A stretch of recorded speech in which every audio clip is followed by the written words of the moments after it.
Mrs. Hepburn, ladies and gentlemen, many people come to Hartford to address meetings as advocates of some reform. Tonight, it is not to advocate a reform that I address a meeting in Hartford. I do not come here as an advocate, because whatever position the suffrage movement may occupy in the United States of America, in England it has passed beyond the realm of advocacy, and it has entered into the sphere of practical politics. It has become the subject of revolution and civil war, and so tonight I am not here to advocate women's suffrage. American suffragists can do that very well for themselves. I am here as a soldier who has temporarily left the field of battle in order to explain, it seems strange it should have to be explained, what civil war is like when civil war is waged by women. I'm not only here as a soldier temporarily absent from the field of battle. I am here, and that I think is the strangest part of my coming, I am here as a person who, according to the law courts of my country, it has been decided is of no value to the community at all, and I am adjudged because of my life to be a dangerous person under sentence of penal servitude in a convict prison. So you see, there is some special interest in hearing so unusual a person address you. I dare say, in the minds of many of you, you will perhaps forgive me this personal touch, that I do not look either very like a soldier or very like a convict, and yet I am both. Now, first of all, I want to make you understand the inevitableness of revolution and civil war, even on the part of women, when you reach a certain stage in the development of a community's life. It is not at all difficult if revolutionaries come to you from Russia, if they come to you from China, or from any other part of the world, if they are men, to make you understand revolution in 5 minutes. Every man and every woman to understand revolutionary methods when they are adopted by men. Many of you have expressed sympathy, probably even practical sympathy, with revolutionaries in Russia. I dare say you have followed with considerable interest the story of how the Chinese revolutionary Sun Yat-sen conducted the Chinese Revolution from England. And yet, I find in American newspapers there is a great deal of misunderstanding of the fact that one of the chief minds engaged in conducting the women's revolution is, for purposes of convenience, located in Paris. It is quite easy for you to understand, it would not be necessary for me to enter into explanations at all, the desirability of revolution if I were a man in any of these countries, even in a part of the British Empire known to you as Ireland. If an Irish revolutionary had addressed this meeting, and many have addressed meetings all over the United States during the last 20 or 30 years, it would not be necessary for that revolutionary to explain the need of a revolution beyond saying that the people of his country were denied, and by people meaning men, were denied the right of self-government. That would explain the whole situation. If I were a man and I said to you, I come from a country which professes to have representative institutions and yet denies me, a taxpayer, an inhabitant of the country, representative rights, you would at once understand that the human being a man, was justified in the adoption of revolutionary methods to get representative institutions. But since I'm a woman, it is necessary in the 20th century to explain why women have adopted revolutionary methods in order to win the rights of citizenship. You see, in spite of a good deal that we hear about revolutionary methods not being necessary for American women, because American women are so well off, most of the men of the United States quite calmly acquiesce in the fact that half of the community are deprived absolutely of citizen rights. And we, women, in trying to make our case clear, always have to make as part of our argument and urge upon men in our audience the fact, a very simple fact, that women are human beings. It is quite evident you do not all realize we are human beings, or it would not be necessary to argue with you that women may, suffering from intolerable injustice, be driven to adopt revolutionary methods. We have, first of all, to convince you we are human beings, and I hope to be able to do that in the course of the evening before I sit down. But before doing that, I want to put a few political arguments before you, not arguments for the suffrage, because I said when I opened, I didn't mean to do that, but arguments for the adoption of militant methods in order to win political rights. A great many of you have been led to believe, from the somewhat meagre accounts you get in the newspapers, that in England there is a strange manifestation taking place, a new form of hysteria being swept across part of the feminist population of those isles. And this manifestation takes the shape of irresponsible breaking of windows, burning of letters, general inconvenience to respectable, honest business people who want to attend to their business. It is very rational, you say. Even if these women had sufficient intelligence to understand what they were doing, and really did want the vote, they have adopted very rational means for getting the vote. How are they going to persuade people that they ought to have the vote? By breaking their windows, you say. Now, if you say that, it shows you do not understand the meaning of our revolution at all. And I want to show you that when damage is done to property, it is not done in order to convert people to women's suffrage at all. It is a practical political means, the only means we consider open to voteless persons to bring about a political situation which can only be solved by giving women the vote. Suppose the men of Hartford had a grievance, and they laid that grievance before their legislature, and the legislature obstinately refused to listen to them or to remove their grievance.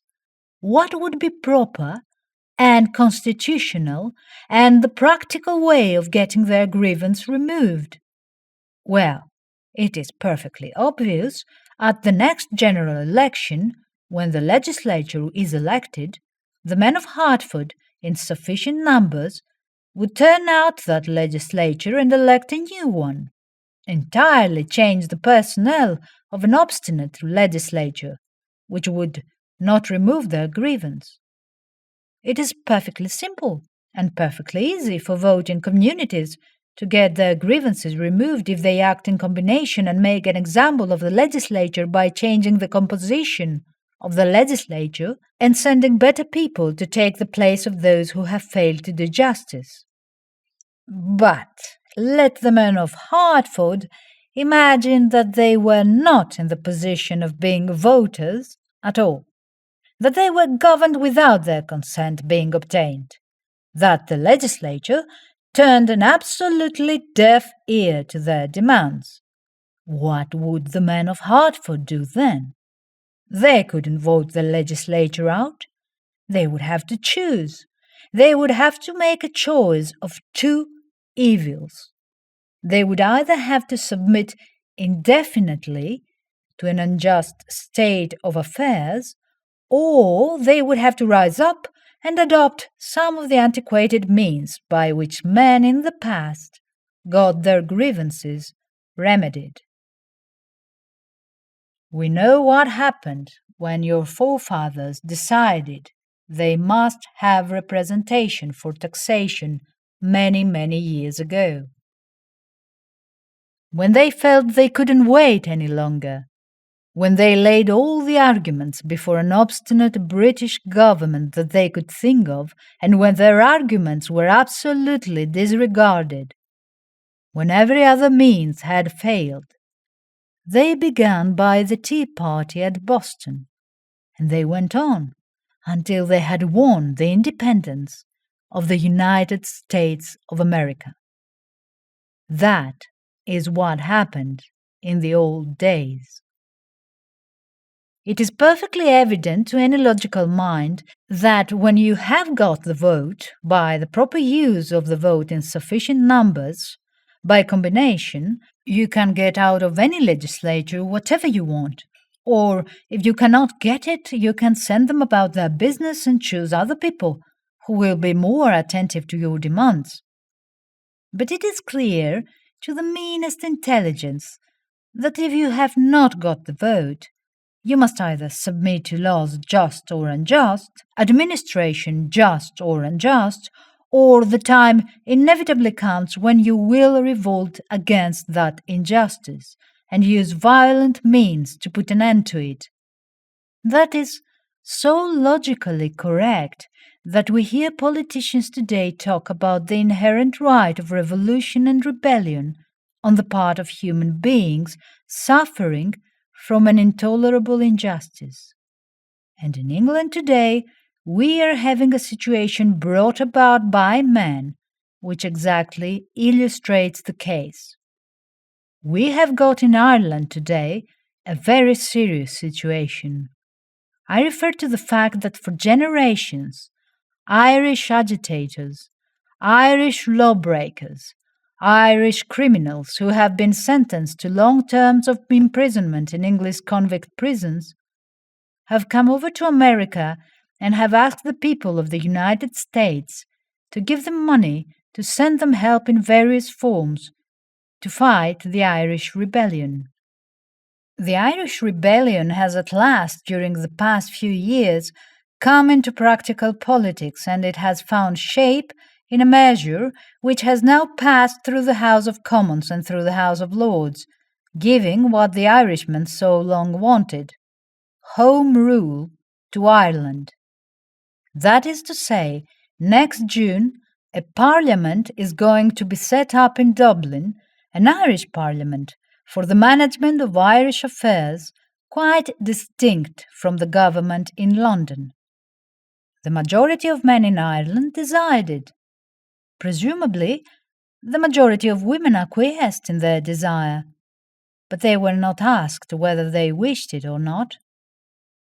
It is certain that in the course of the Irish Rebellion, women have taken a very prominent part, and it is rather a notable point to which I should like to call your attention, that when the imprisonments of Irishmen took place in the course of their political rebellion, they were put almost invariably, after a certain amount of struggle, in the first division and were treated as political offenders. But when women, helping the men, got into the coils of the law, all those women in Ireland who were helping the men to get Home Rule were invariably treated as ordinary criminals and got ordinary criminals' treatment. You see, ladies, even in a rebellion, there is an advantage in being a voter, and if you are not a voter, you are liable to get very much worse treatment than the voters, even the law-breaking voters get.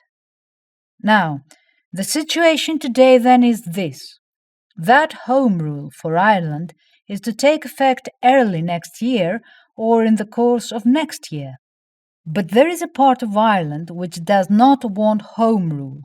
There is a part of Ireland which prefers to be governed from London. That is the north of Ireland, in the county of Ulster.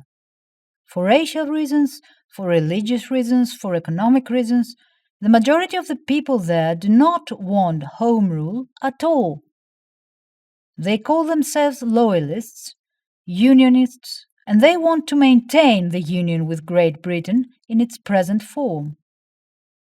Directly the Home Rule Bill passed, directly it was perfectly clear that Home Rule was to be granted, these people began to revolt. They had a leader, a man who formed a part of the last Conservative administration, Sir Edward Carson, a distinguished lawyer and distinguished statesman. He is an Irishman. Sir Edward Carson came to be the leader of the Ulster Rebellion. He has advocated civil war. He has not only advocated civil war, he has urged the men of Ulster to drill and prepare to fight if civil war comes to pass. The first stage of this rebellion was the signing of a great declaration on behalf of the Union. It is rather notable that not only men signed that declaration, but women signed it also. The women of Ulster were invited to sign the declaration along with the men.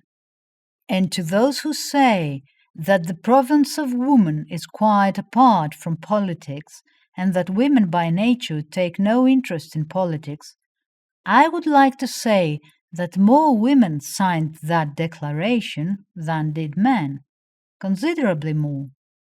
Well, the last stage of this struggle, and the struggle is coming to a head, is this, that Sir Edward Carson has been making speeches in which he has gloried in having broken the law. He has challenged the British government to arrest him.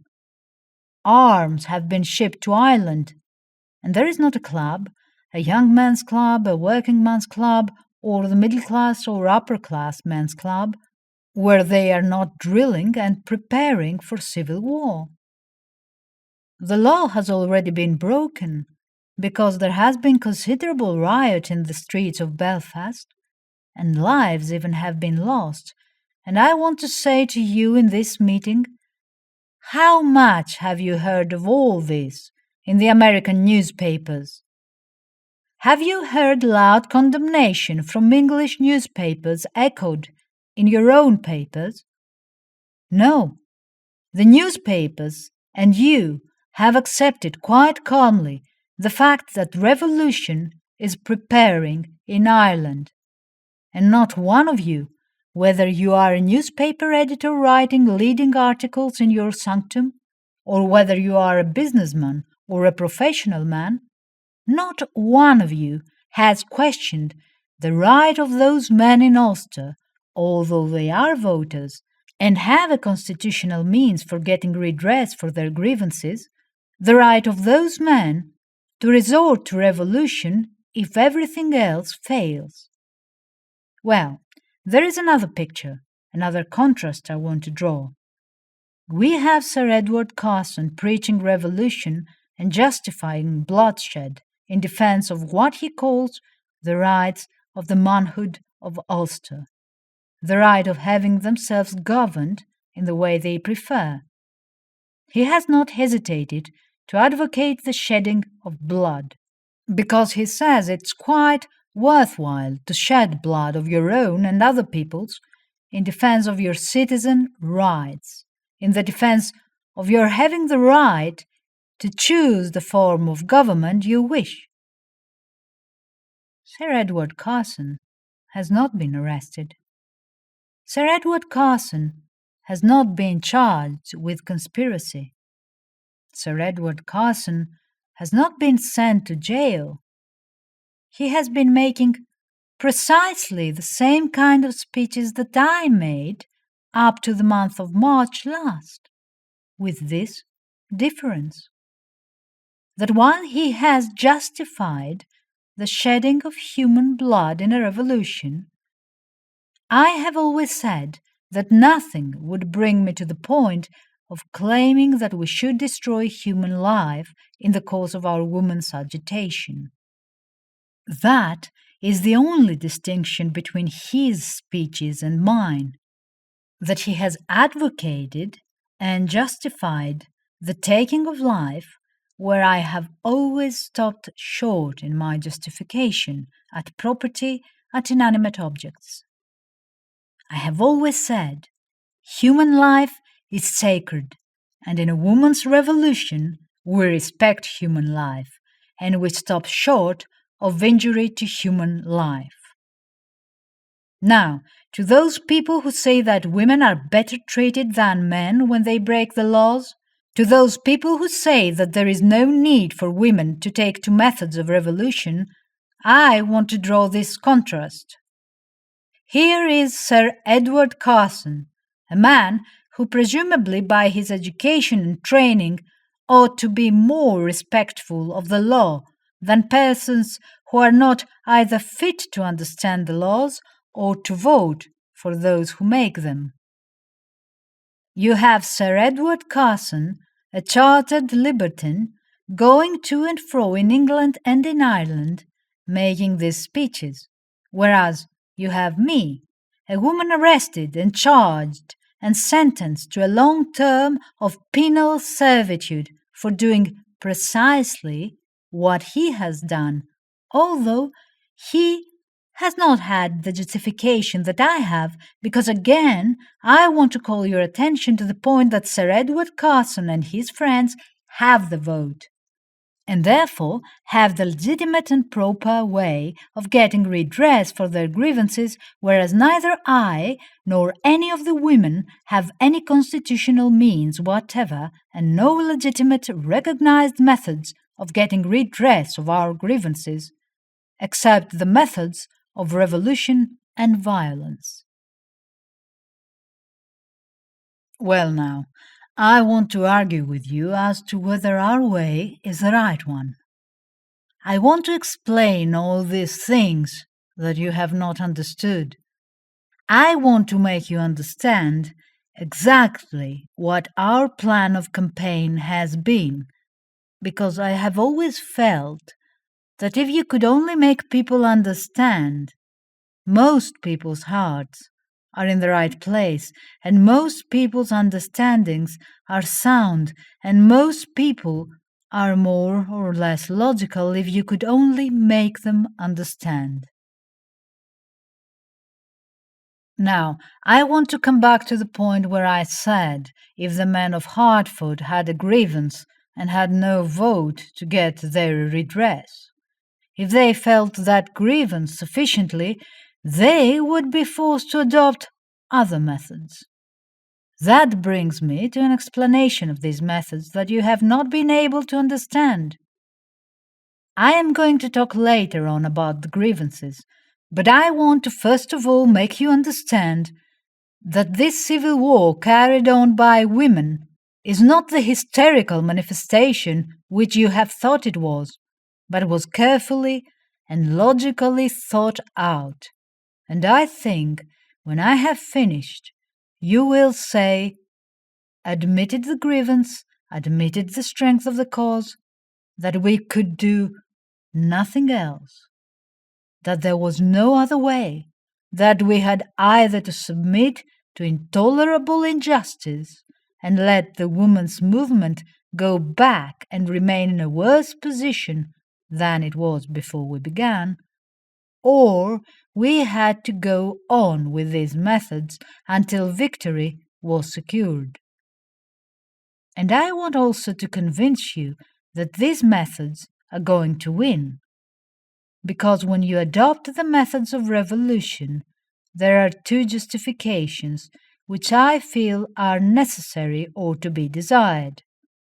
The first is that you have good cause for adopting your methods in the beginning, and secondly, that you have adopted methods which, when pursued with sufficient courage and determination, are bound, in the long run, to win.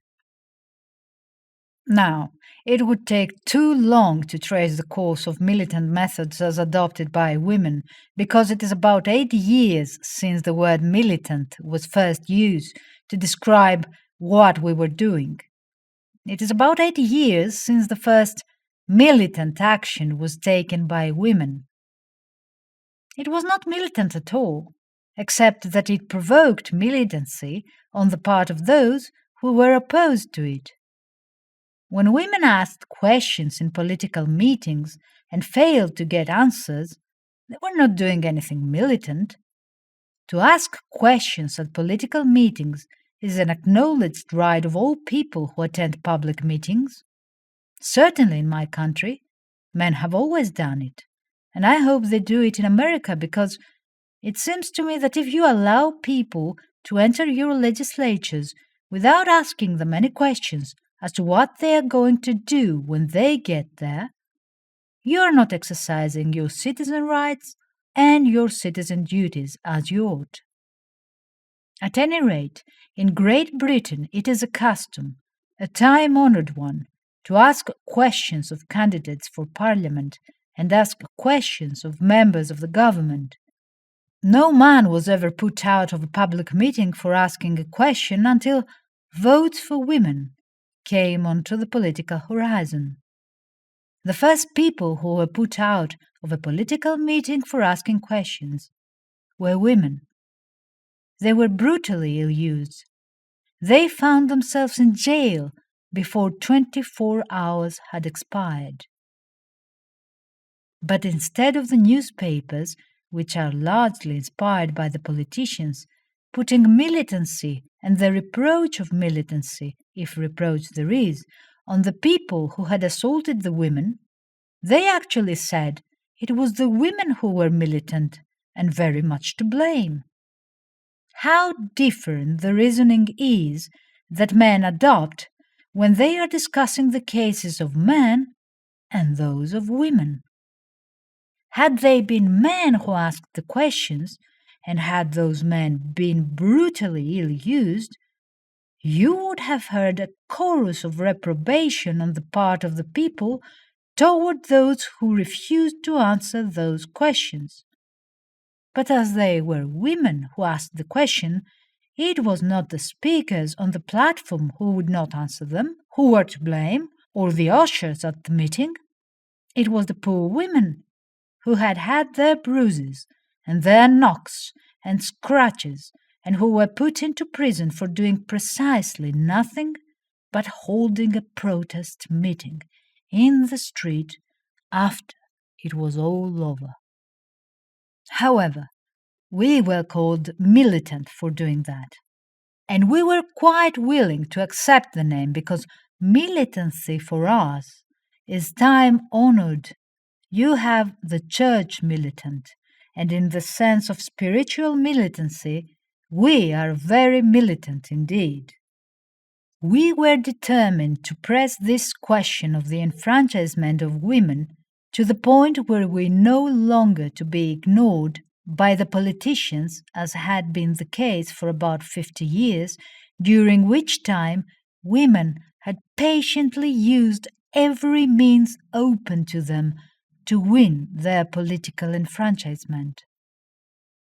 We found that all the fine phrases about freedom and liberty were entirely for male consumption, and that they did not in any way apply to women. When it was said taxation without representation is tyranny, when it was taxation of men without representation is tyranny, everybody quite calmly accepted the fact that women had to pay taxes and even were sent to prison if they failed to pay them. We found that government of the people, by the people and for the people, which is also a time-honored liberal principle, was again only for male consumption. Half of the people were entirely ignored. It was the duty of women to pay their taxes and obey the laws and look as pleasant as they could under the circumstances. In fact, every principle of liberty enunciated in any civilized country on earth, with very few exceptions, was intended entirely for men, and when women tried to force the putting into practice of these principles for women, they then discovered they had come into a very, very unpleasant situation indeed.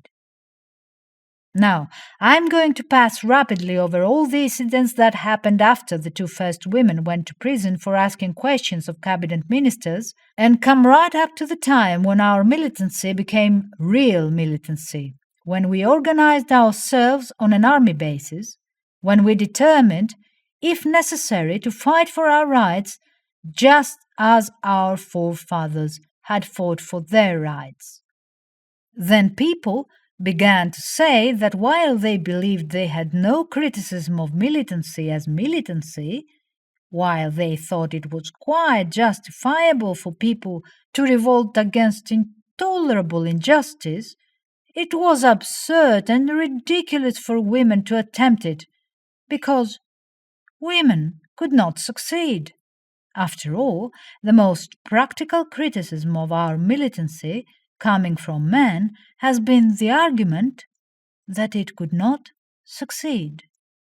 They would say, "We would be with you if you could succeed, but it is absurd for women who are the weaker sex, for women who have not got the control of any large interests, for women who have got very little money, who have peculiar duties as women, which handicaps them extremely, for example, the duty of caring for children. It is absurd for women to think they can ever win their rights by fighting. You had far better give it up and submit, because there it is. You have always been subject, and you always will be." Well, now, that really became the testing time. Then we women determined to show the world that women, handicapped as women are, can still fight and can still win. And now I want to show you how this plan of ours was carefully thought out. Even our attacks on private property, which has been so much misunderstood.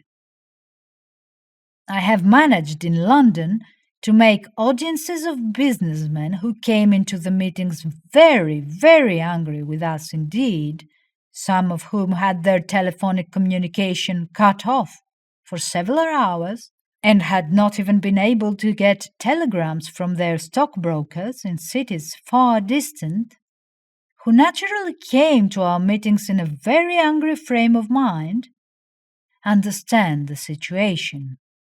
And if it has been possible to make them understand, if some of them even get fairly enthusiastic about our methods, it ought to be possible, Mrs. Hepburn, for me to explain the situation to an audience in Hartford, who, after all, are far enough off to be able to see, unlike men in our own country, who are not able to see wood for trees.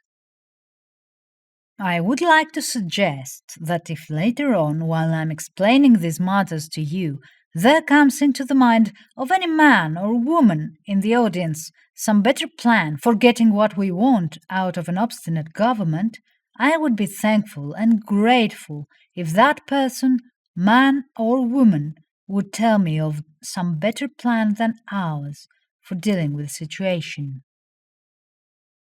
So here we have a political system where no reforms can get onto the statute book of the old country unless it is initiated by the government of the country, by the cabinet, by the handful of people who really govern the country. It doesn't matter whether you have practically every member of parliament on your side. You cannot get what you want unless the cabinet initiate legislation, a situation by which the private member has become almost of no account at all. The ordinary private member of parliament, he may introduce bills, but he knows himself that he is only registering a pious opinion of a certain number of electors on his constituency. It may be his own, but that pious opinion will never find its way onto the statute book of his country until the government in power, the Prime Minister and his colleagues, introduces a government measure to carry that reform. Well, then, the whole problem of people who want reform is to bring enough political pressure to bear upon the government to lead them to initiate, to draft a bill, and to introduce it in the first instance into the House of Commons. Force it through the House of Commons, press it through the House of Lords, and finally land it safely, having passed through the shoals and rapids of the parliamentary river, safely on the statute book as an act of Parliament. Well, combinations of voters have tried for generations, even with the power of the vote, to get their reforms registered in legislation and have failed. You have to get your cause made a first-class measure. You have to make the situation in the country so urgent and so pressing that it has become politically dangerous for the government to neglect that question any longer. So politically expedient for them to do it that they realize they cannot present themselves to the country at the next general election until it has been done. Well, that was the problem we had to face. And we faced it. A mere handful of women. Well, whether you like our methods or not, we have succeeded in making women's suffrage one of the questions which even cabinet ministers now admit cannot indefinitely be neglected. It must be dealt with within a very short period of time. No other methods than ours would have brought about that result.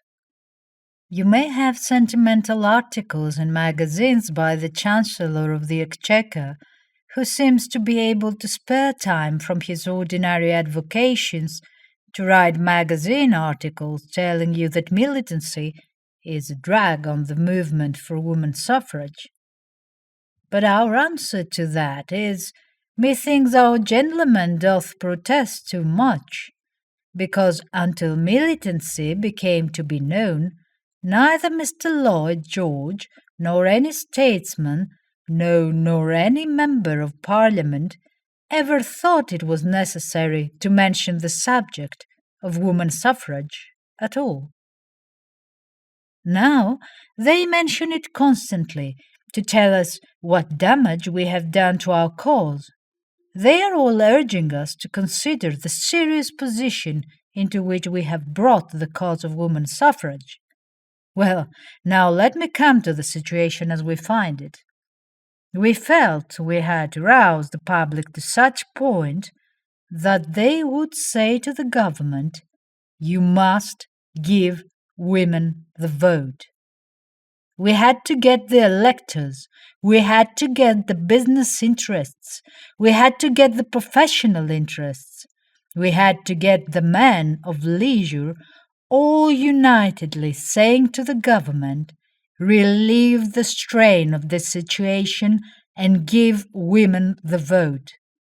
And that is a problem that I think the most astute politician in this meeting would find very difficult. We have done it. We are doing it every day, and I think when you take the fact into consideration, you will realize why we have been attacking private property, why we have been attacking the property of men so absorbed in their business that they generally forget to vote in ordinary elections, why we have attacked the pleasures of men whose life is spent in a round of pleasure, and who think politics so dull and so beneath their distinguished justification that they hardly know which party is in power. All these people have had to be moved in order to bring enough pressure to bear upon the government to compel them to deal with the question of women's suffrage. And now that in itself is an explanation. There is a homely English proverb which may help to clear the situation, which is this. You cannot rouse the Britisher unless you touch his pocket. That is literally true. Perhaps you now can understand why women thought we must attack the thing that was of most value in modern life in order to make these people wake up and realize that women wanted the vote and that things were going to be very uncomfortable until women got the vote. Because it is not by making people comfortable you get things in practical life. It is by making them uncomfortable. That is the only truth that all of us have to learn. I don't know, Mrs. Hepburn, whether I have used the domestic illustration in Hartford, but it is a very good one. It is quite worth using again. You have two babies, very hungry and wanting to be fed. One baby is a patient baby and waits indefinitely until its mother is ready to feed it.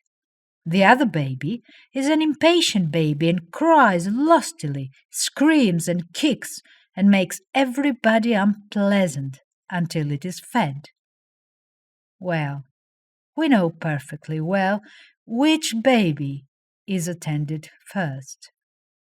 That is the whole history of politics. Putting sentiment aside, people who really want reforms learn that lesson very quickly. It is only the people who are quite content to go on advocating them indefinitely who play the part of the patient baby in politics. You have to make more noise than anybody else. You have to make yourself more obtrusive than anybody else. You have to fill all the papers more than anybody else. In fact, you have to be there all the time and see that they do not snow you under if you are really going to get your reform realized. That is what we women have been doing, and in the course of our desperate struggle, we have had to make a great many people very uncomfortable. Now, one woman was arrested on an occasion when a great many windows were broken in London as a protest against a piece of trickery on the part of the government, which will be incredible in 50 years when the history of the movement is read. Women broke some windows as a protest. They broke a good many shopkeepers' windows. They broke the windows of shopkeepers where they spent most of their money when they bought their hats and their clothing. They also broke the windows of many of the clubs, the smart clubs in Piccadilly. One of the clubs was the Guard Club.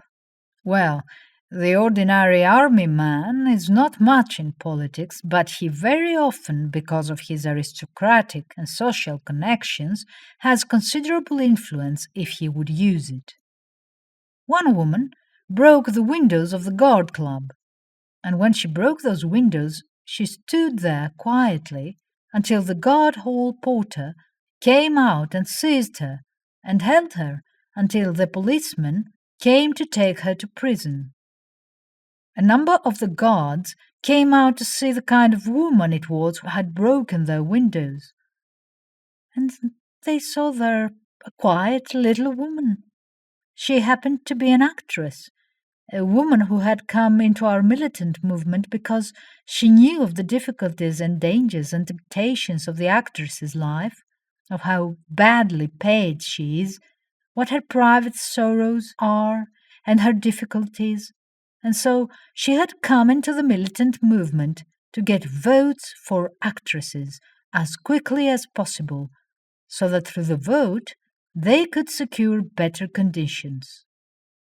Some of the guards, I think, men who had never known what it was to earn a living, who knew nothing of the difficulties of a man's life, let alone the difficulties of a woman's life, came out and they said, "Why did you break our windows? We have done nothing." She said, It's because you have done nothing I have broken your windows. And perhaps out of that woman's breaking of windows has come this new movement of men of my country, where we find distinguished men who fought through the Boer War are drilling now like Sir Edward Carson in Belfast, drilling men in order to form a bodyguard to protect the militant women. Probably that broken window of the God Club did a good deal to rouse men to the defense of women and to the injustice of their situation. Well then, the shopkeepers who could not understand why we should break the shopkeepers' windows. Why should we alienate the sympathy of the shopkeepers?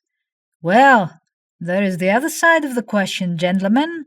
Why should the shopkeepers alienate the sympathy of their customers by refusing to help them to get political power? Some power to make the condition of the woman who helps to earn the shopkeeper's money by serving in his shop easier than it is at the present time. Those women broke shopkeepers' windows, and what was the situation? Just at the beginning of the winter season, when all the new winter hats and coats were being shown, the shopkeepers had to barricade all their windows with wood, and nobody could see the new winter fashions. Well, there again is an impossible situation. The shopkeeper cannot afford to quarrel with his customers, and we have today far more practical sympathy amongst the shopkeepers of London than we ever had when we were quiet, gentle, ladylike suffragists, asking nicely for a vote. Well then, there were the men of pleasure, or the businessmen who were so busy earning money during the week that all they could think of when the week came to an end was recreation. And the great recreation in England today is playing golf. Everywhere on Saturday you see men streaming away into the country for the weekend to play golf.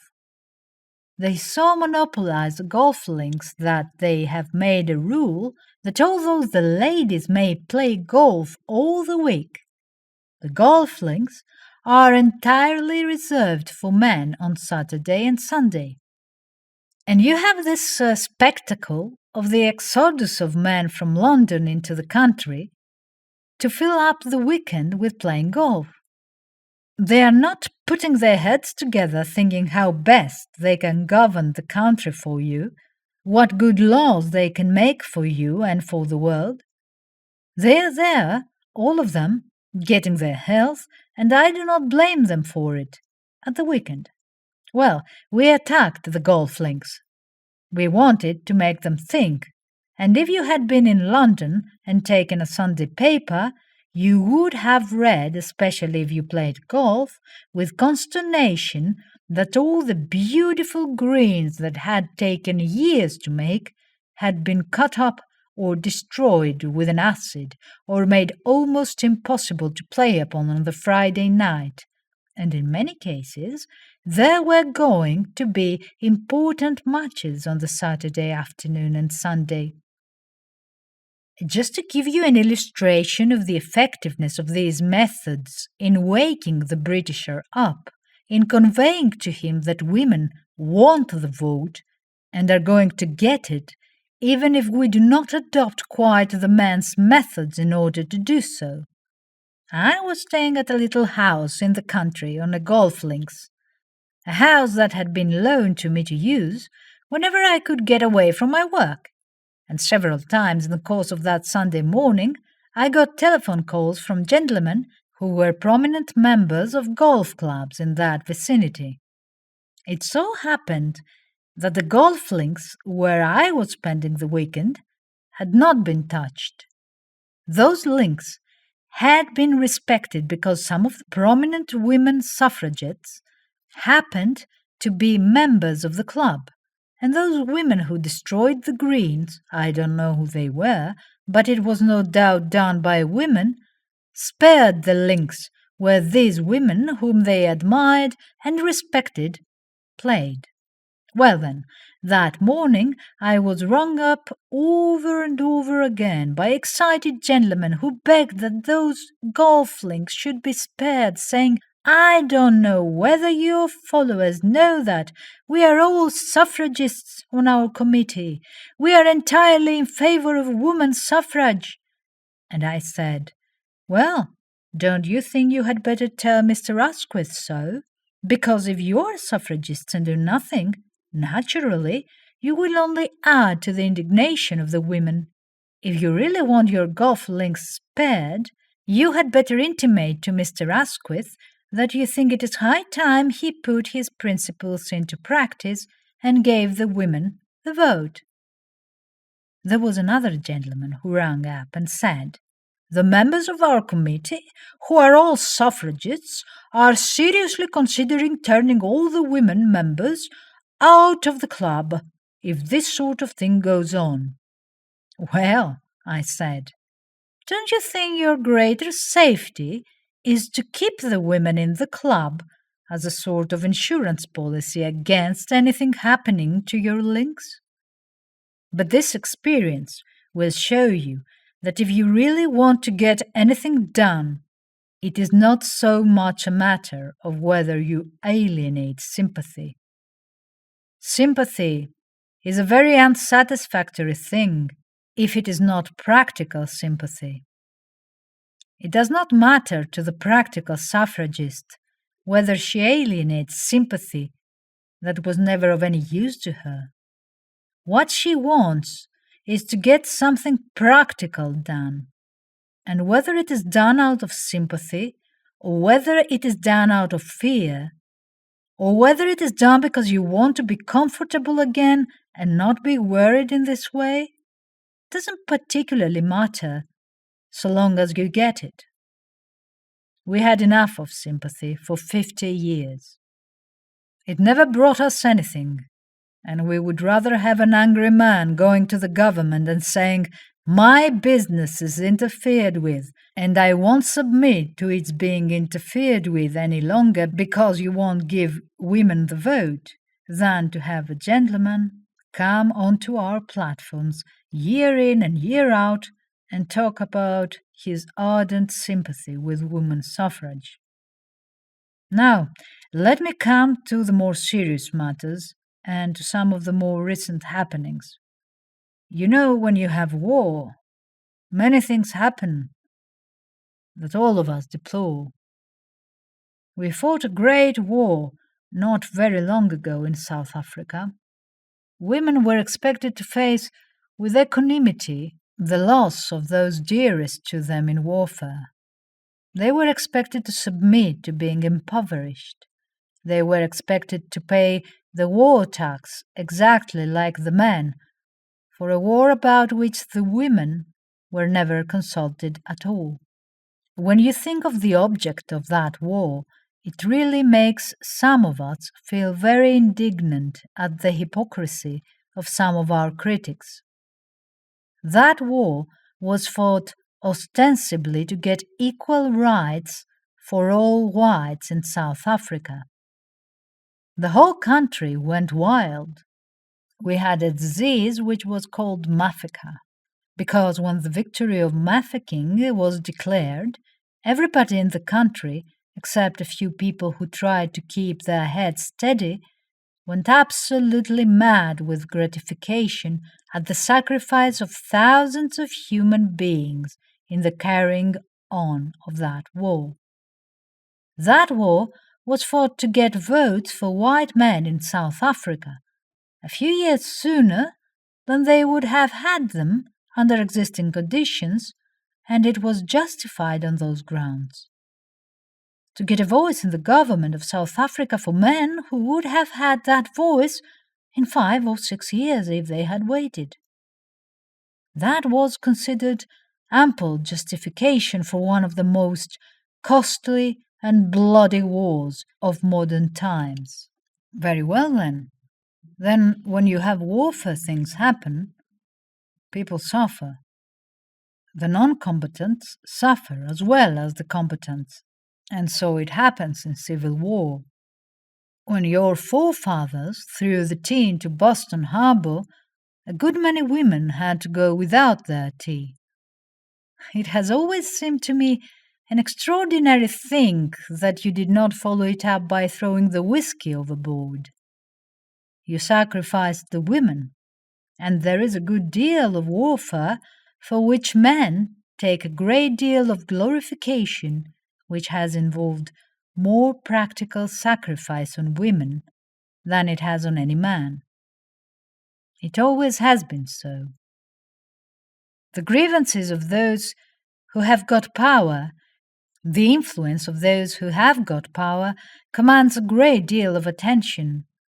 But the wrongs and the grievances of those people who have no power at all are apt to be absolutely ignored.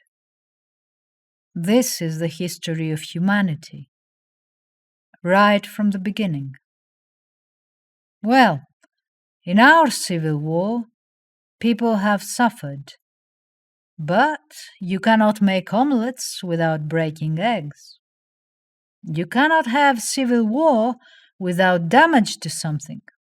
The great thing is to see that no more damage is done than is absolutely necessary, that you do just as much as will rouse enough feeling to bring about peace, to bring about an honorable peace for the combatants, and that is what we have been doing.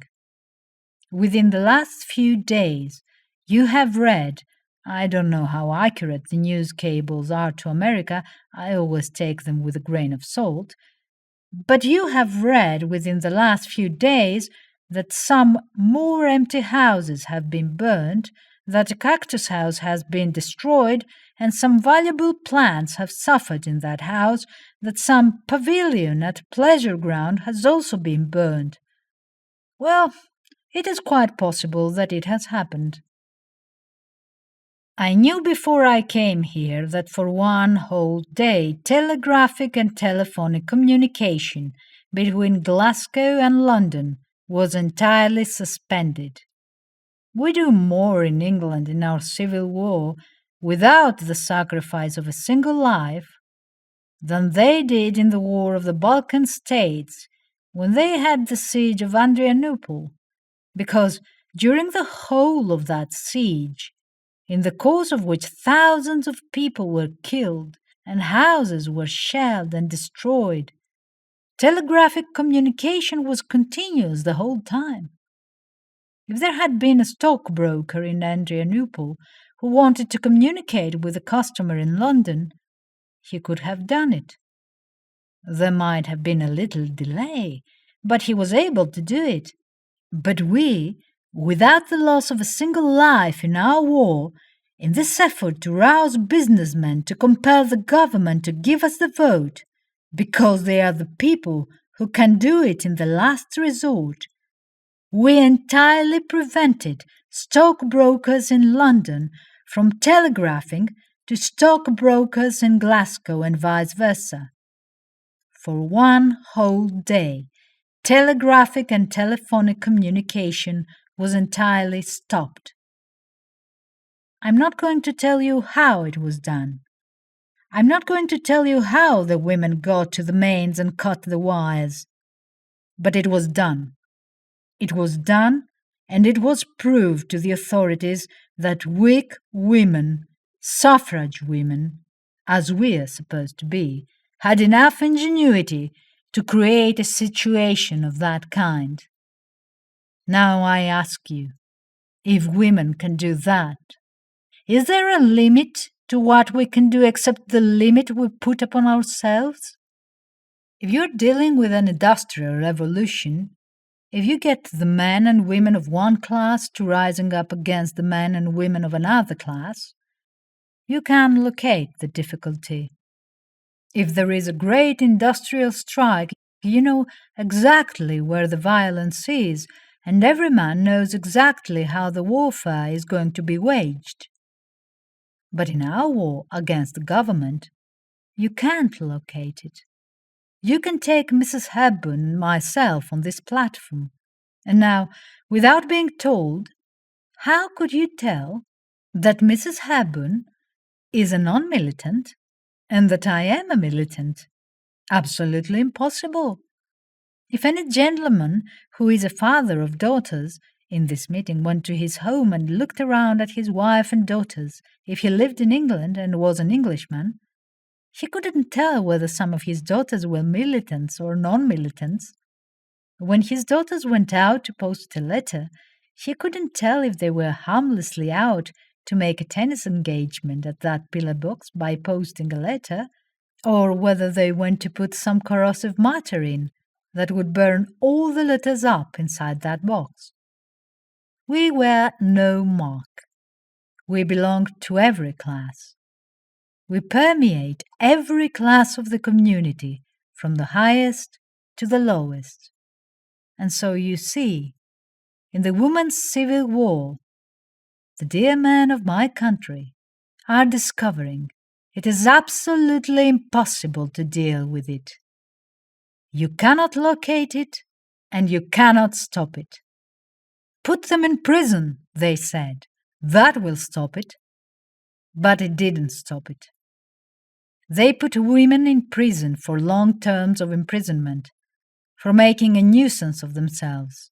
That was the expression when they took petitions in their hands to the door of the House of Commons. And they thought that by sending them to prison, giving them a day's imprisonment, would cause them to all settle down again, and there would be no further trouble. But it didn't happen so at all. Instead of the women giving up, more women did it, and more and more and more women did it, until there were 300 women at a time who had not broken a single law, only made a nuisance of themselves, as the politicians say. Well, then they thought they must go a little farther, and so then they began imposing punishment of a very serious kind.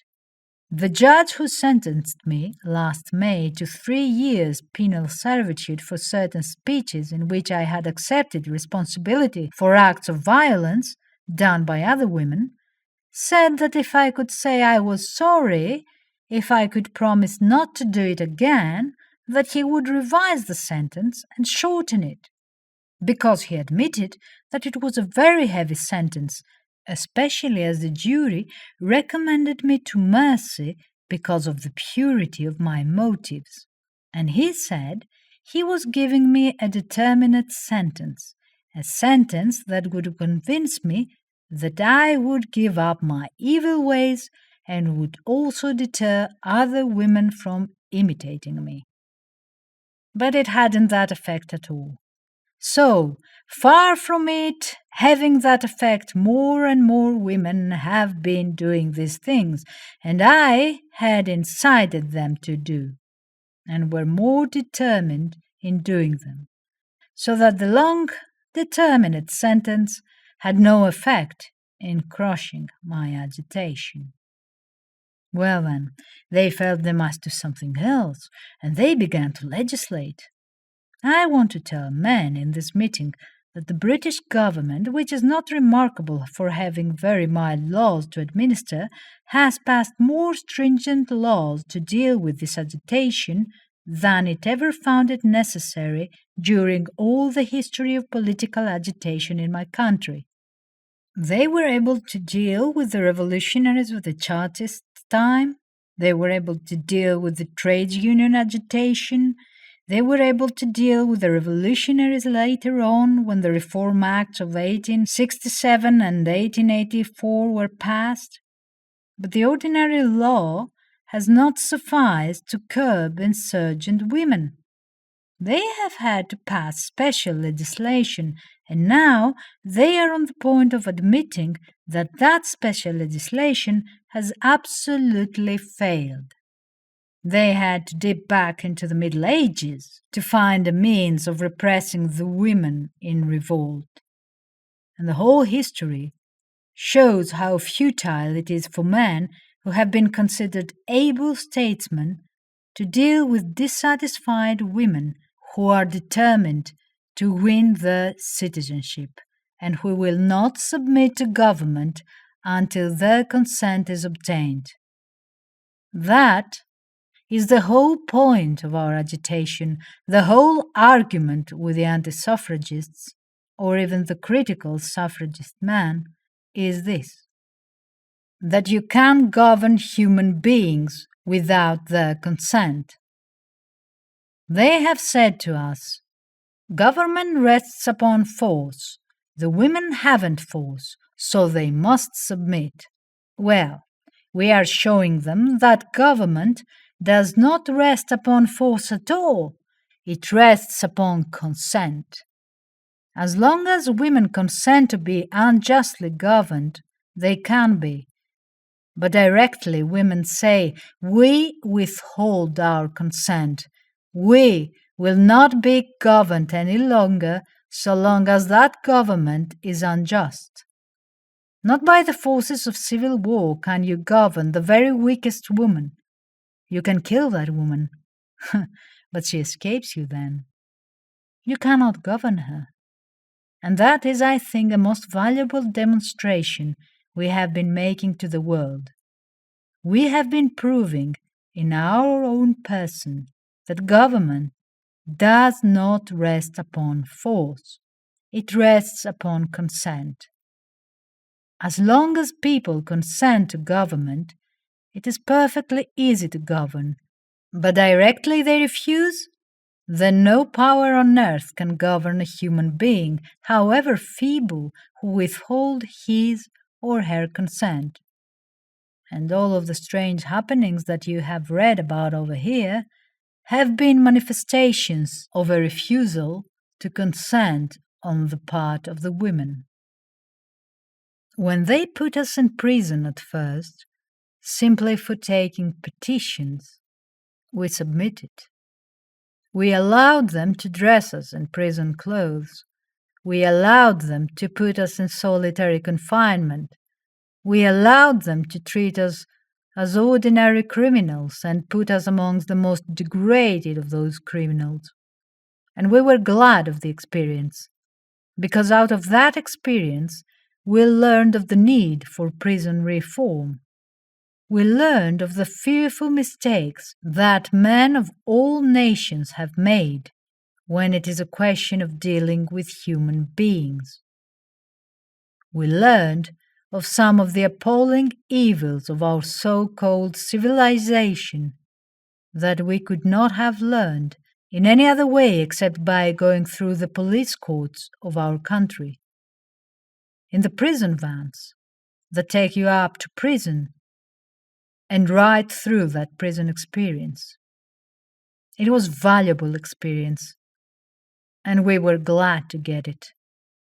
But there came a time when we said, it is unjust to send political agitators to prison in this way for merely asking for justice, and we will not submit any longer.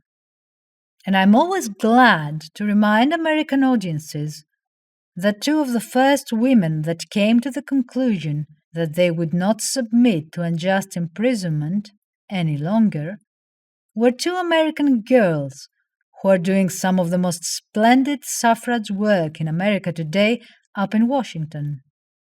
I think they are making things extremely lively for the politicians up there, and I don't know whether every American woman knows what those two women, working in conjunction with others, are doing for the enfranchisement of American movement at this moment. I'm always proud to think that Miss Lucy Burns and Miss Alice Paul served their suffrage apprenticeship in the militant ranks in England, and they were not slow about it either, because one of them came, I believe it was from Heidelberg, travelling all night to take part in one of those little processions to Parliament with a petition. She was arrested and thrown into prison with about 20 others, and that group of 20 women were the first women who decided they would not submit themselves to the degradation of wearing prison clothes, and they refused and they were almost the first to adopt the hunger strike as a protest against the criminal treatment. They forced their way out of prison. Then it was that women began to withhold their consent. I have been in audiences where I have seen men smile when they heard the words hunger strike, and yet I think there are very few men today who would be prepared to adopt a hunger strike for any cause. It is only people who feel an intolerable sense of oppression who would adopt a means of that kind. I know of no people who did it before us, except revolutionaries in Russia, who adopted the hunger strike against intolerable prison conditions. Well, our women decided to terminate those unjust sentences at the earliest possible moment by the terrible means of the hunger strike. It means you refuse food until you are at death's door, and then the authorities have to choose between letting you die and letting you go. And then they let the women go. Now, that went on so long that the government felt they had lost their power and that they were unable to cope with the situation.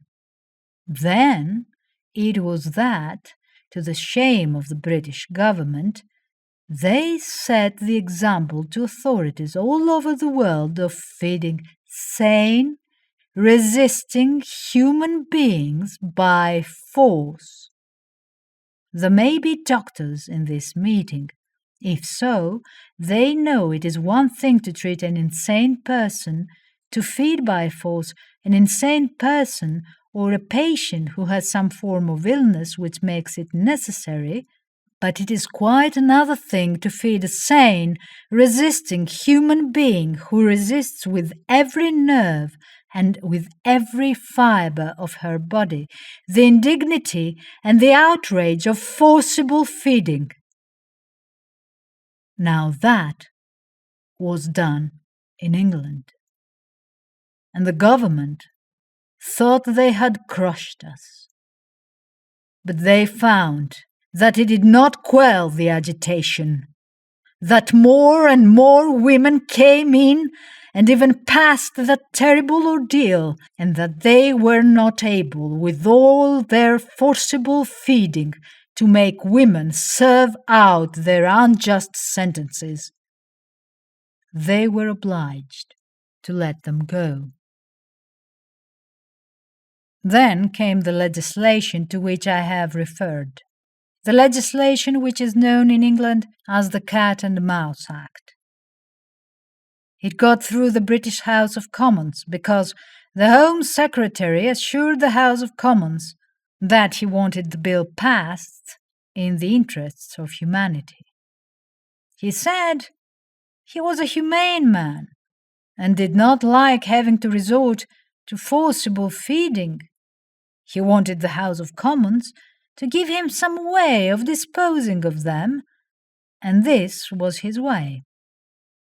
He said, "Give me the power to let these women go when they are at death's door, and leave them at liberty under license until they have recovered their health again, and then bring them back. Leave it to me to fix the time of their licenses. Leave it in my hands altogether to deal with this intolerable situation, because the laws must be obeyed, and people who are sentenced for breaking the law must be compelled to serve their sentences." Well, the House of Commons passed the law. They said, as soon as the women get a taste of this, they will give it up. In fact, it was passed to repress the agitation, to make the women yield, because that is what it has really come to, ladies and gentlemen. It has come to a battle between the women and the government as to who shall yield first, whether they will yield and give us the vote, or whether we will give up our agitation.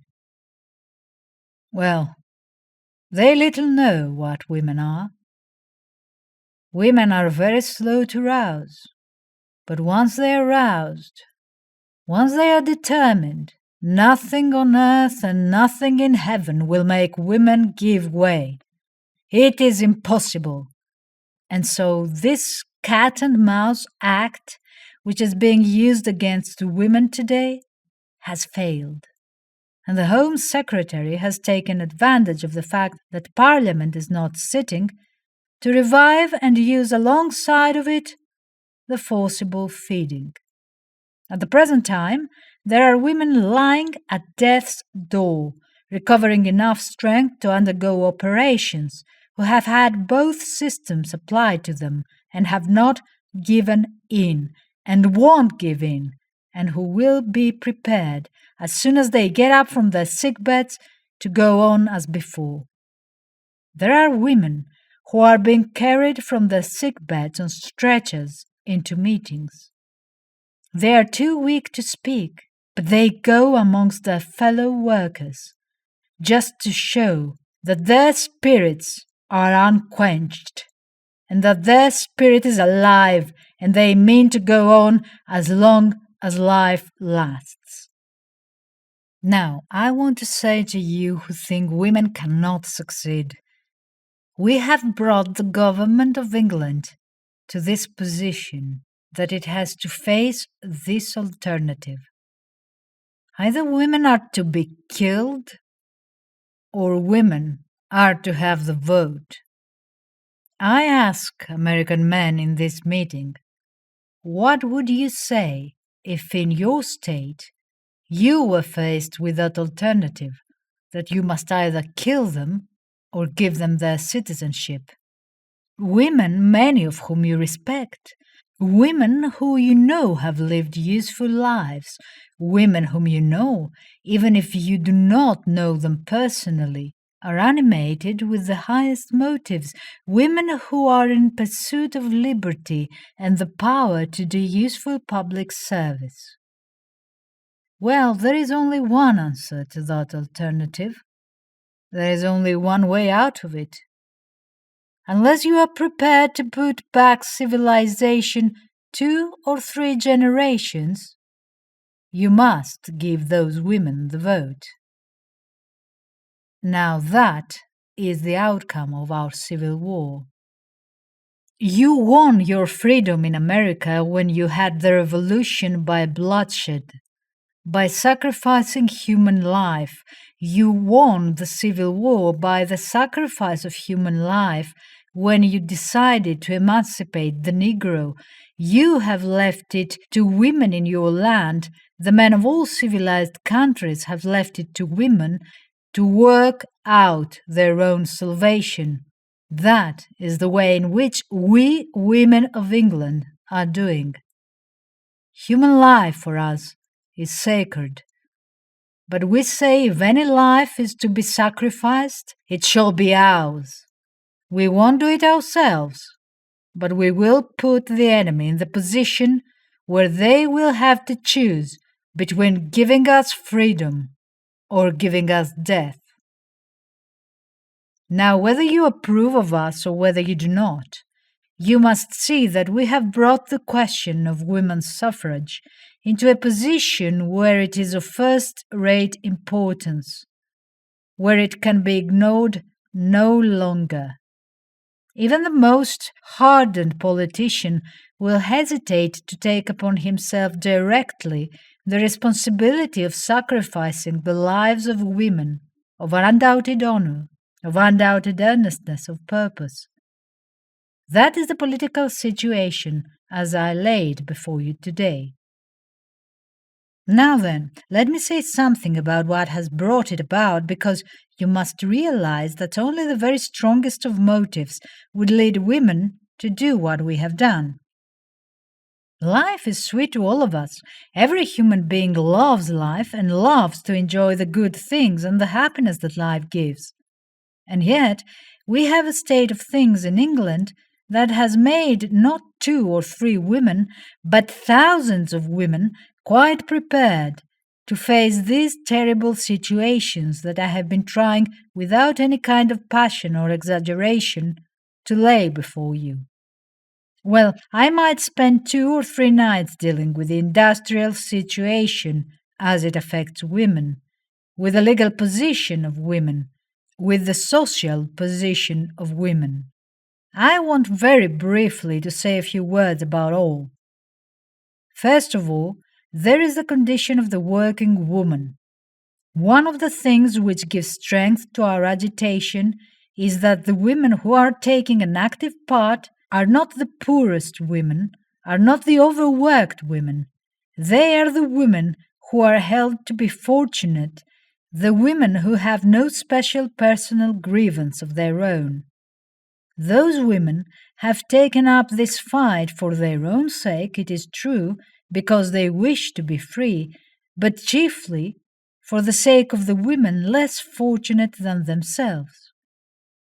The industrial workers of Great Britain have an average wage, mind you, not a minimum wage, an average wage of less than $2 a week. Think what would happen in any country if the men in industry of that country had to subsist on a wage like that. Thousands upon thousands of these women, because there are over 5 million wage earners in my country. Thousands of these women have dependents. They are women with children dependent upon them, deserted wives with children dependent on them, or wives with sick husbands. They are unmarried mothers, or they are unmarried women who have old parents, or younger brothers and sisters, or sick relatives dependent upon them. Their average income, taking the highly skilled woman teacher and averaging her wage with the unskilled home worker, the average income is less than $2 a week. There you have in itself an explanation of an uprising of a very determined kind to secure better conditions.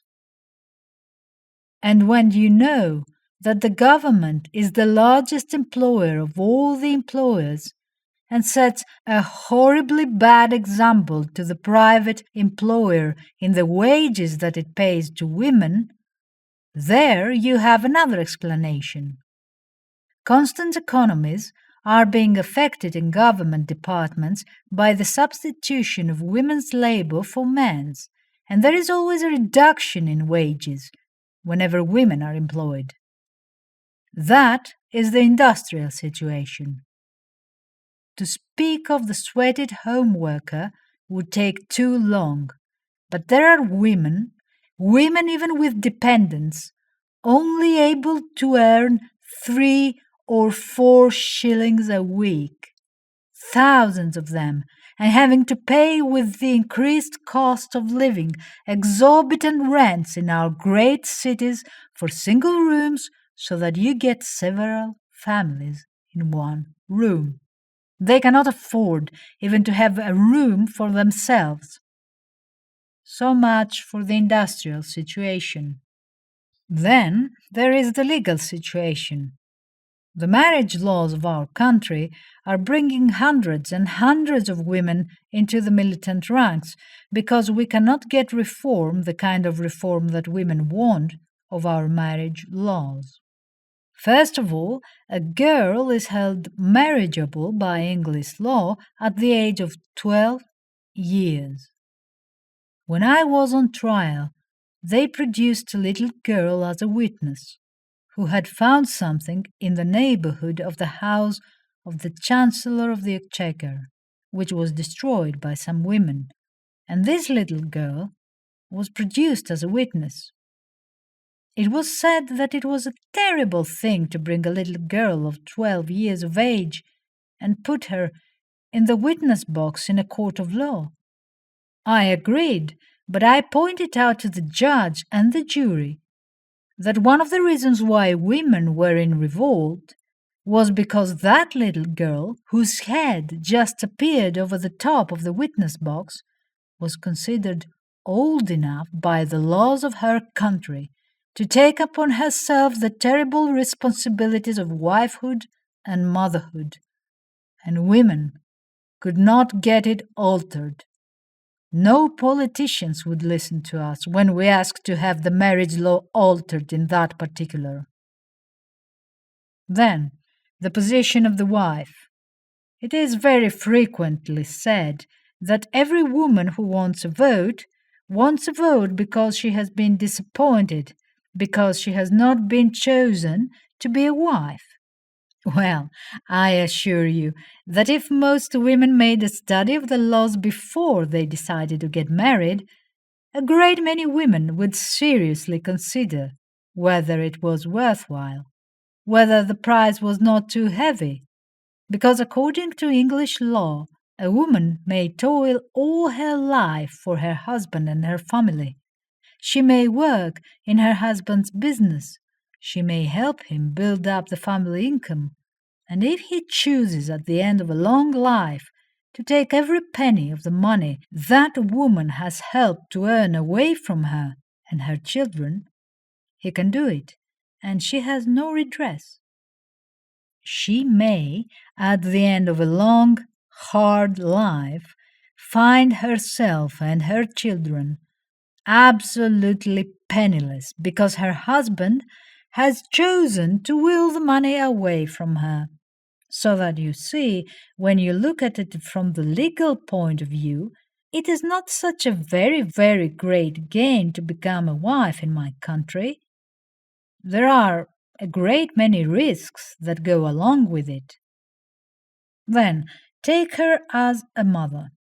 If the child of two parents has any property inherited from relatives, and that child dies before it is of age to make a will, or without making a will, the only person who inherits the property of that child is the child's father.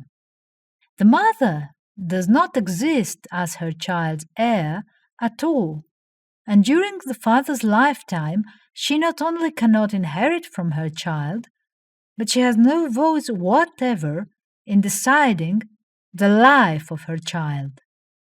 Her husband can give the child away to be educated somewhere else, or he can bring whomever he pleases into the house to educate the child. He decides absolutely the conditions in which that child is to live. He decides how it is to be educated. He can even decide what religion it is to profess, and the mother's consent is not obtained to any of these decisions. Women are trying to alter it, have tried for generations, but they cannot because the legislatures have no time to listen to the opinions and the desires of people who have no votes. Well, then, when it comes to the question of how people are to get out of marriage, if they are unhappy under the law of divorce, the English law of divorce is the most scandalous divorce law in the civilized world. There may be a few states in America, and I believe in Canada, where the same law obtains, but the English divorce law is in itself such a stigma upon women, such a degradation to women, such an invitation to immorality on the part of the married man, that I think that divorce law in itself would justify a rebellion on the part of the women. You get registered in low unequal standards of morals in marriage. And a married man is encouraged by law to think that he can make as many lapses as he thinks fit in marital fidelity, whereas if one act of infidelity is proved against her, the husband can get rid of her by divorce, can take her children away from her and make her an outcast. Women who have been clamoring for equal divorce law for generations cannot get any attention. Well, now, we have had a Royal Commission on Divorce and we have had a report, but there is no security for women that they are to have justice under a new law so long as men are chosen by men to legislate, and those men are likely to register the moral opinions of men, not the moral opinions of women in legislation. We have to look facts in the face. Part of the militant movement for women's suffrage has had that effect, that women have learned to look facts in the face. They have got rid of sentimentalities. They are looking at actual facts.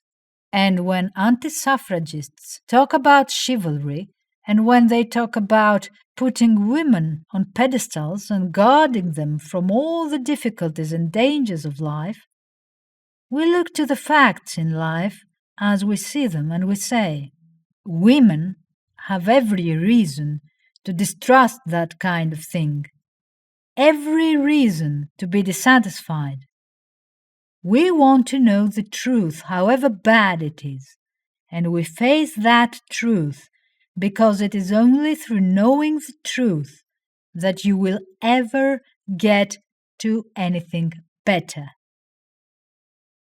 We are determined to have these things faced and cleared up, and it is absolutely ridiculous to say to women that they can safely trust their interests in the hands of men who have already registered in the legislation of their country a standard of morals so unequal for both sexes as we find on the statute books of England today. When the Divorce Commission sat, evidence was given by all kinds of people, and women had the experience of reading in the newspapers the evidence of the man who had been chosen by other men to preside over the divorce court, the judge whose duty it was to decide what was legal cruelty and decide whether women were to continue to be bound to their husbands or not. What did he say? I am glad to think that he is not in a position to give effect to his ideas any more. He now adorns the House of Lords, but he was still judge of the divorce court when he said that in his opinion the wise wife was the woman who closed her eyes to the moral failings of her husband. And that was the man, women in this meeting, who had for years decided what was legal cruelty and what women were to endure or what they were not to endure in that relationship of husband and wife. Well, can you wonder that all these things make us more militant? It seems to me that once you look at things from the woman's point of view, once you cease to listen to politicians, once you cease to allow yourself to look at the facts of life through men's spectacles, but look at them through your own, every day that passes, you are having fresh illustrations of the need there is for women to refuse to wait any longer for their enfranchisement.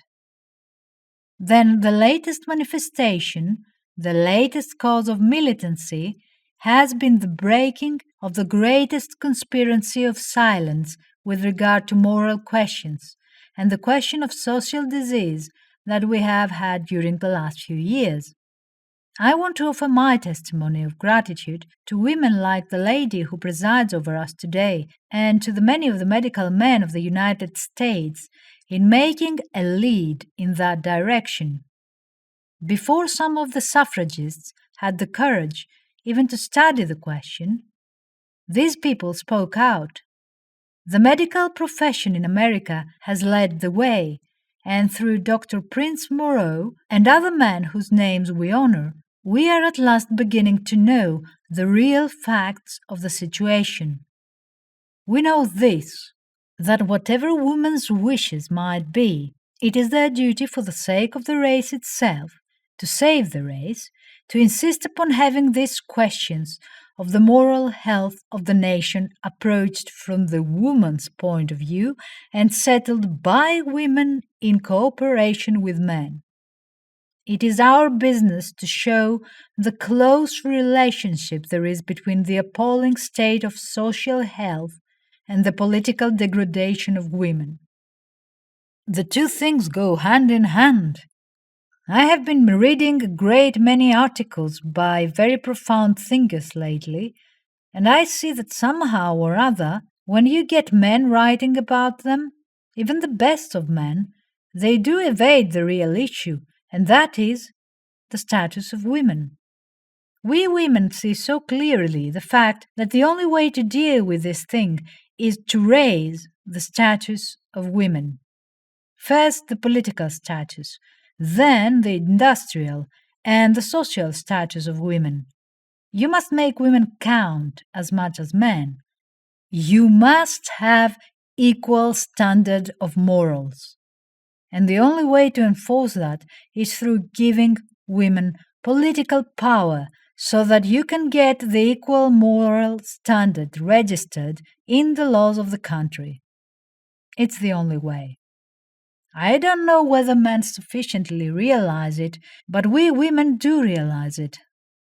We more and more realize it, and so women have nerved themselves to speak out on this question.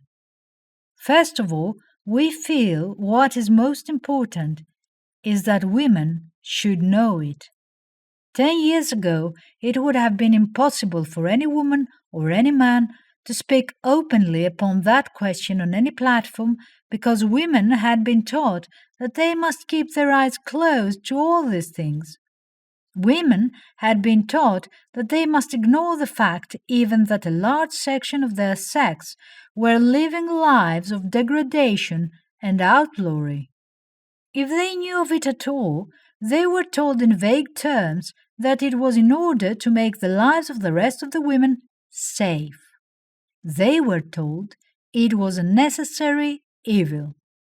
They were told it was something that the good woman does not understand and must not know anything about.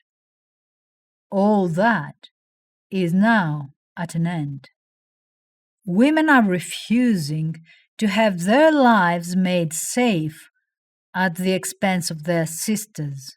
The women are determined. A good deal of the opposition to women's suffrage is coming from the very worst element in the population who realize that once you get women's suffrage, a great many places that are tolerated today will have to disappear. It is perhaps a hard saying for many men that there will have to be self-control and an equal standard of morals. But the best men now, the scientists of every country, are supporting the woman's point of view. It was 30 years ago in England that a splendid woman named Josephine Butler fought to establish an equal moral code for both sexes. She fought all her life. She was stoned. She was hooted. Her meetings were broken up. Her life was made absolutely dangerous. And yet the woman persisted, and she secured the repeal of certain laws relating to prostitution which disgraced the statute books of our country. In those days, the doctors were against her. Practically everybody was against her. Men were told that it was necessary for their health that we should have an unequal moral code. Now that is all done away with, and the foremost medical men and the foremost scientists are agreeing with the women.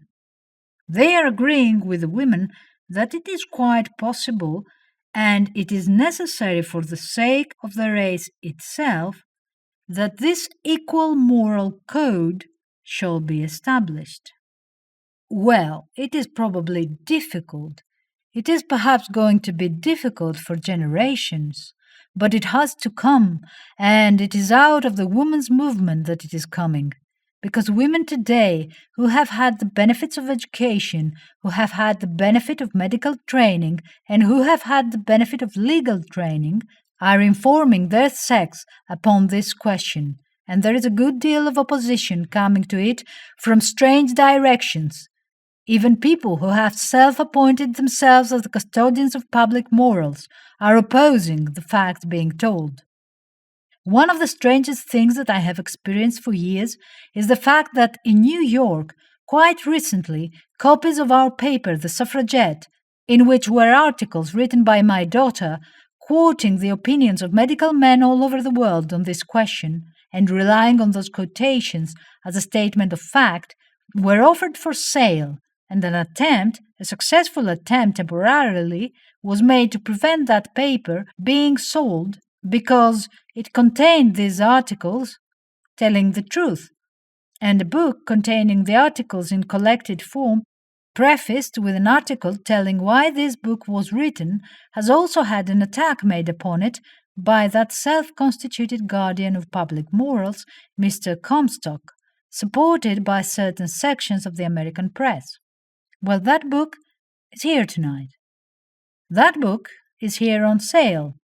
That book was written not for people of my age, not for people who, if there are dangers to be faced, have either escaped or suffered from them. The book was written for young people. That book was written so that women should know. What is the use of locking the stable after the horse is stolen? Prevention is better than cure.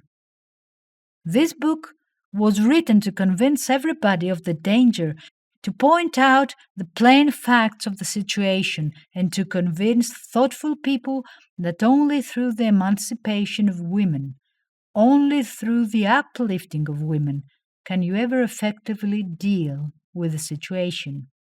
We have tried, we women, for generations to undo some of this evil.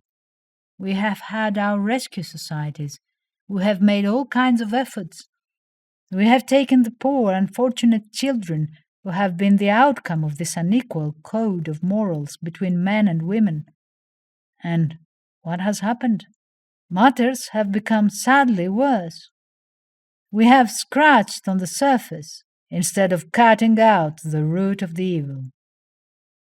All that is changed. Today, women are working in my country, are sacrificing and suffering to win the political enfranchisement of their sex, so that we may get better laws and better administration of the laws. I could go on tonight, pointing out to you how in my country small crimes against property, small thefts, small injuries to property are punished more severely than are any crimes committed against the physical and the moral integrity of members of my sex. I think I have said enough, at least, to make you understand that this uprising on the part of British women has as much justification and as much provocation as any uprising on the part of men in their desire for political liberty in the past. We are not working to get the vote. We are not going to prison to get the vote, merely to say we have the vote. We are going through all this to get the vote so that by means of the vote we can bring about better conditions, not only for ourselves, but for the community as a whole. Men have done splendid things in the world. They have made great achievements in engineering. They have done splendid organization work. But they have failed. They have failed miserably when it has come to dealing with the lives of human beings. They stand self-confessed failures because the problems that perplex civilization are absolutely appalling today.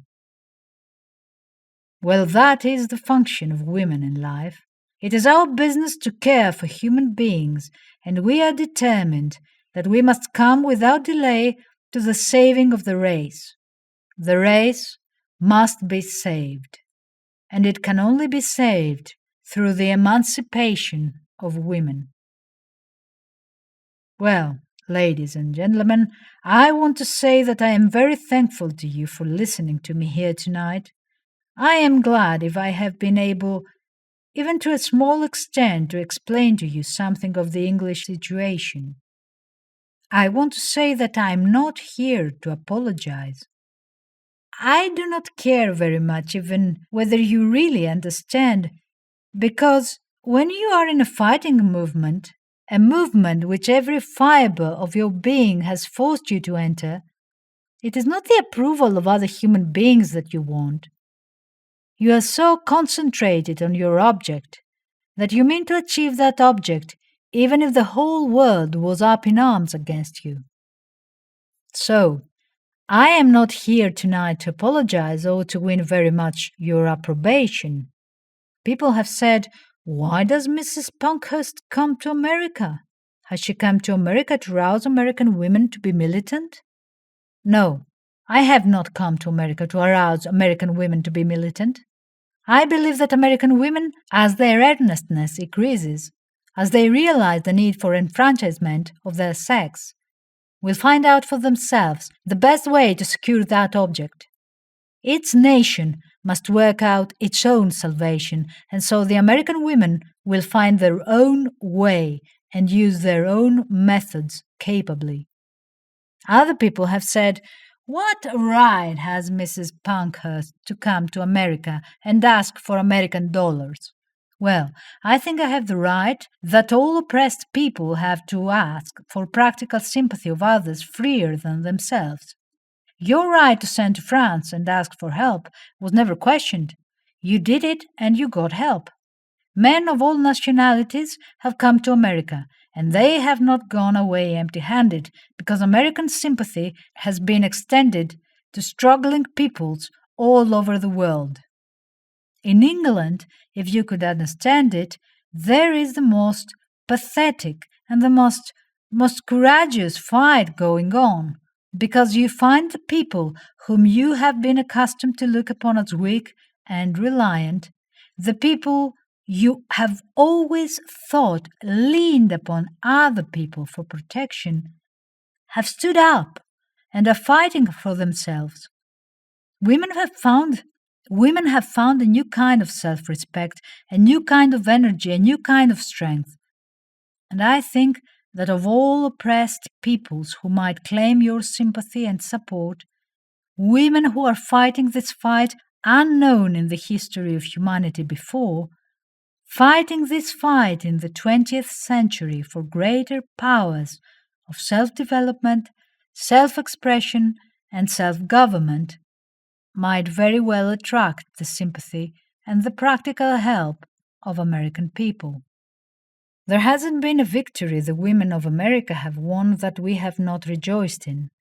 I think as we have read month by month of the new states that have been added to the list of fully enfranchised states, perhaps we who know how hard the fight is have rejoiced even more than American women themselves. I have heard cheers ring out in a meeting in London when the news of some new state being added to the list was given. Cheers louder and more enthusiastic than I have ever heard for any victory in an American meeting. It is very true that those who are fighting a hard battle, those who are sacrificing greatly in order to win a victory, appreciate victories and are more enthusiastic when victories are won. We have rejoiced wholeheartedly in your victories. We feel that those victories have been easier perhaps because of the hard times we were having, because out of our militant movement in the storm center of the suffrage movement have gone waves that have helped to rouse women all over the world. You could only explain the strange phenomena in that way. 10 years ago there was hardly any women's suffrage movement at all. Now even in China, in Japan, in India, in Turkey, everywhere, women are rising up and asking for these larger opportunities which modern conditions demand that women should have. And we women think that we have helped.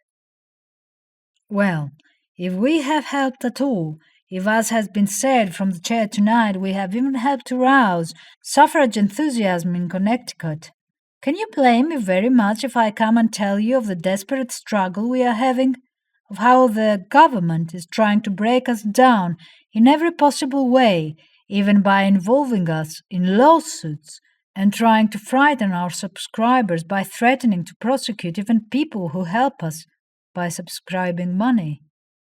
Can you wonder I come over to America? Have you read about American dollars that have been given the Irish lawbreakers? So here I am. I come after having been 4 times imprisoned under the Cat and Mouse Act, probably going back to be rearrested as soon as I set my foot on British soil. I come to ask you to help to win this fight. If we win it, this hardest of all fights, then to be sure, in the future, it is going to be made easier for women all over the world to win their fight when their time comes.